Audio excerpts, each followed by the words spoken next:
Babysitters of Reddit. What seemingly normal parents had dark secrets?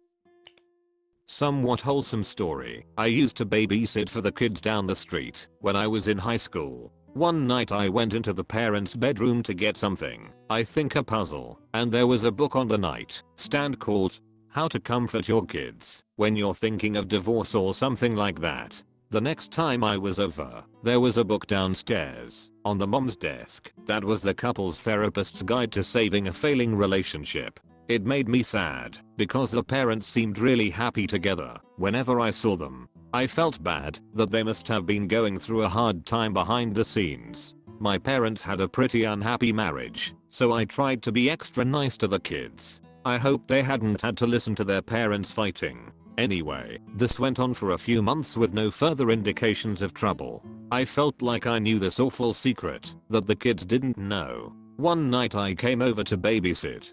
The mom was in grad school and she had a class and the same books were sitting on the counter. As the mom was leaving, she was like, "Oh, I can't forget the textbooks," and grabbed them off the counter. I actually didn't know what she was studying, so I asked what class she had.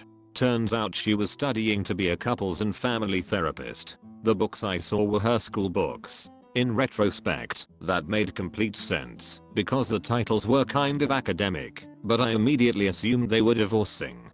A decade later, they are still married, and the wife is a very successful couples and family therapist. Go figure. This family I babysat for had a locked room in their basement that, when I opened it one time out of curiosity, had a lot of Nazi stuff in it.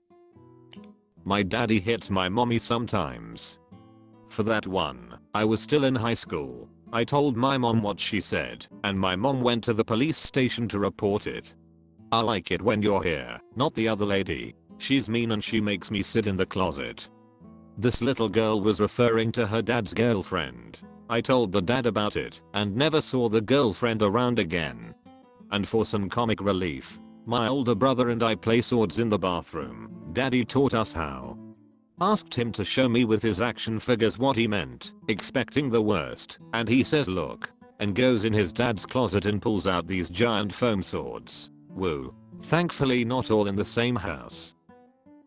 I was babysitting for a local family who owned car dealerships. I answered the phone hello as one does, and it was the father who didn't know his wife had hired a babysitter so she could go to an appointment. He started in with the stupidest sexy voice until he realized it wasn't wife. He hung up. Later he was caught cheating. I never really babysat for anyone besides family, but I did dog sit for a woman and her husband for a while. She gave me a tour of the house the first time I went over there, and there was a room in the back of the house that was filled with dildos and other sex toys. She sold them as a side hustle and wanted me to know they were there in case I was uncomfortable. They paid me well and left a great review on the site I was using. I wish they never moved, lol. I loved their dogs. I nannied for this very rich family with 3 kids from the West Coast who would come to South Florida for summer vacation every year. The mother was in her 30s, clearly had her kids when she was young, and was very stereotypically hot blonde, thin, big boobs, perfect teeth. Her husband was a little older, salt and pepper, super handsome, very George Clooney-esque. Their kids were all blonde-haired, blue-eyed, cute as kittens. They absolutely adored their parents. Dad would help the kids and mom settle in at the house and then fly back to Cali for work. I babysat 3 to 5 times a week. 6:30 p.m. to 2 a.m. Mom would get all dolled up, leave her wedding ring on the kitchen counter, and come home very late, clearly drunk, and sometimes brought men home with her that she introduced as her friends. She would often overpay me, which I never complained about, but I worried for the kids. I babysat a lot when I was 13 to 15. At the time I lived in a small town. I was a very popular babysitter as I also worked at the daycare center. Often I would have kids from 2 or 3 different families at once. I didn't care, I got triple the pay for having 3 different groups of kids. I was recently told why I always had groups of kids like that. Turns out the small town had a swingers club, and I was the go-to babysitter for their different groups. One family I still don't know what was up with them. It's like they were squatting in a model home or something. It was a fully furnished house that looked to be straight out of Better Homes and Gardens magazine, but there was nothing in the drawers, fridge or cabinets. No toiletries in the bathroom except for toilet paper. No food or silverware in the kitchen. No clothes in the closets or in the kids' drawers, and no toys. The lady just told me to order food for the kids and they watched TV. It was weird. I used to babysit for my next door neighbor who had an 8-year-old girl and a 5-year-old boy. I was 13 when I started babysitting for them, and I knew off the bat the kids were an interesting duo, to say the least, and I have too many stories to tell from when I was watching them. We all went to school together, so when we got off the bus, we'd walk to their apartment, and I'd watch them, made sure we got homework done, and make them the snack of the day. One day, we had a half day at school, and I think the mom forgot, because when we walked into the apartment, I heard one of the doors shut. At the time, we thought it was an intruder, so I grabbed the 5-year-old's baseball bat, told them to stay in the room, and I'd do some investigating. I opened the bathroom door, and there was the mom, half naked, with a guy that wasn't her husband. She gave me all the money in her wallet and her business card. She was a photographer, and told me to never speak of it again. I caught her cheating, and made out with $400 and a $650 photo shoot package. Took pictures for all the upcoming holidays, so I could keep giving gifts to my family. I babysat them for about 3 months after, before they moved away.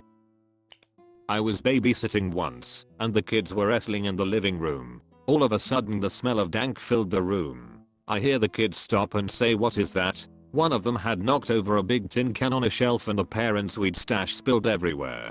I sent the kids away and cleaned it all up for them and put it back. I babysat for the local policeman when I was a teenager. He always came home very drunk and in a weird mood, and one time brought out a homemade Ouija board and persuaded me to take part with his buddies. Always paid me really well.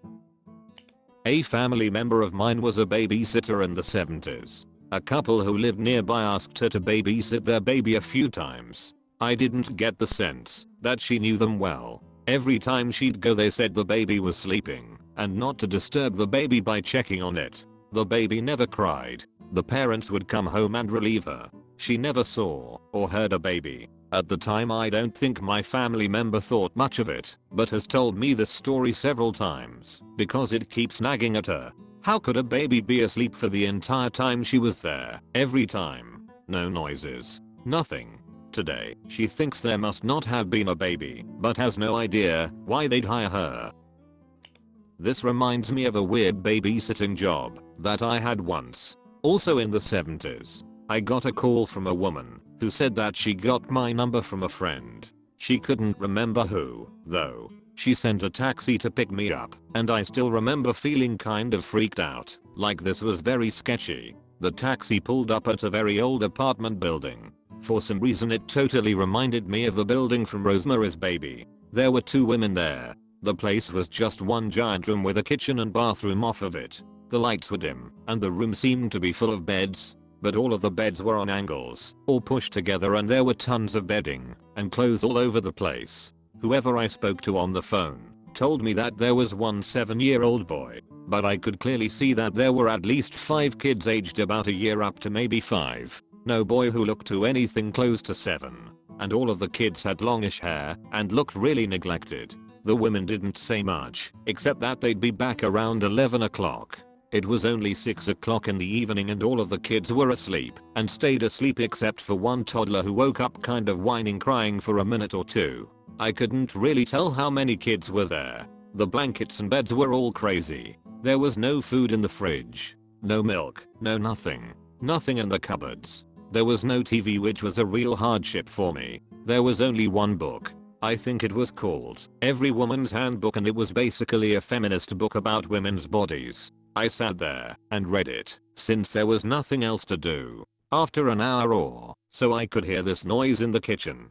It literally sounded like a man making demon noises through the kitchen sink drain. Totally scared the shit out of me. 13-year-old me was certain that these women hired me to stay there and then had someone try to scare me. This was Victoria, BC during a time when everyone was talking about the satanic church being a big thing, and I was sure that these women and the demonic sing talker were Satanists and that I was going to get murdered that night. Oh, and did I mention that they didn't have a phone? The women came back promptly at 11 o'clock. They paid me a little bit more than what they said they would, which was fair, since there were more kids than I was told. Altogether a really freaky night. I was blown away by the fact that the kids were asleep and stayed asleep. Did they drug them? They sent me home in a cab, and I was scared for weeks that they were going to show up and kidnap me or ask me to babysit again. And I was never able to find out how they got my number. Creepy. Thanks for watching. Do all the YouTube things and I'll see you tomorrow.